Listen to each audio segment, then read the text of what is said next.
was going to ask you what you were reading right now. I'm reading the last of the Clive Barker book, Mr. Be Gone. I'm reading that, and I just finished Nikki Sixx's Heroin Diaries. Then I got a book by Chelsea Kane called Heartsick. Then, hold on, it'll just take me 30 seconds. It's pretty good stuff. What do you do with all your books anyway? What? I noticed you said you read a lot. What do you do with all your books when you're done with them? Well, I have a library back home. Oh, so you can... Yeah. I always, for some reason, it's like CDs. Never throw them away. Never, ever. In any case, even if you're lacking money. I once did, and I'm so pissed off. So I had a lot of CDs that never were reprinted. Yeah. You know, not something particularly valuable in money, or valuable in music. Stuff like that it's very hard to get nowadays. You can't get it on iTunes, like reggae albums from the year, whatever it might be. So I'm really pissed off at that. But so I keep everything. They look nice, and then it's as reference when you're reading a book, and you got similar, books on similar subject. You can always do. I really rarely reread anything.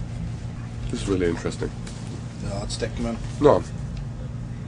The acclaimed metaphysical epic that binds together cosmological phenomena of our time, ranging from crop circles to quantum theory to worldwide resurgence of shamanism to support the contention of the Mayan calendar that year 2012 portends global shift in consciousness, culture, and way of living of unprecedented consequence. Or unprecedented. How do you? Unprecedented. Unprecedented consequence. So it's like part memoir. It's just some guy who used to write for New York Times, Esquire, Wired, Village Voice, LA Weekly.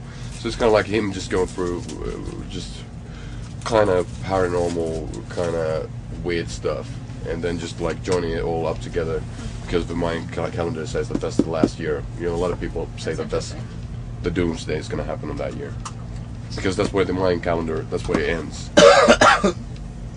So that's the last year in that book. Yeah. So it's fairly So you read cool. all kinds of stuff. Yeah, I tend to. There's UFO shit here. Everything. Oh, that's always good. So it's like everything's like mixed.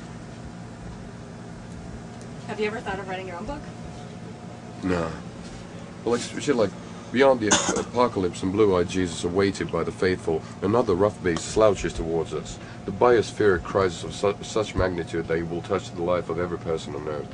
We are being confronted by something so completely outside of our collective experience that we don't really see it, even when the evidence is overwhelming. For us, that something is a blitz of enormous biological and physical alterations in the world that has been sustaining us, writes Ed Ayers, editorial director of The World Watch.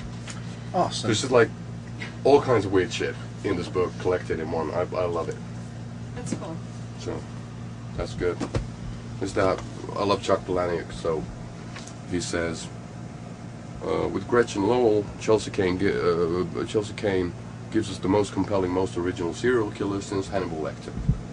And as I love Heartsick, what kind of music I do, it just felt good. Secret History of Lucifer. This is one of those like bullshit books like the Da Vinci Code. Yeah. And the meaning of the true Da Vinci Code, it says. But there you go.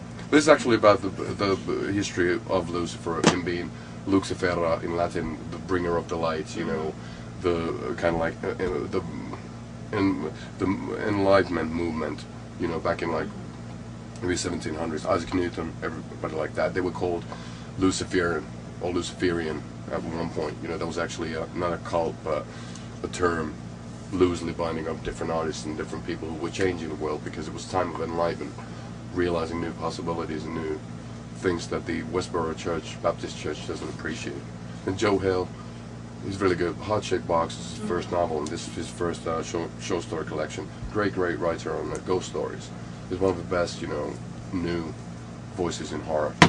And then, obviously, Vampires in Their Own Words, an anthology of vampire voices. So this is actually just a collection of real vampires, or people who really actually do drink blood, or consider themselves being psychic vampires or whatever. I've been reading a few books on the same topic, and they're fairly entertaining. How people get so sucked in through the popular culture and through Bram Stoker that they actually invent their own, not necessarily pseudo-magical, but their own realm in which they live, own subculture.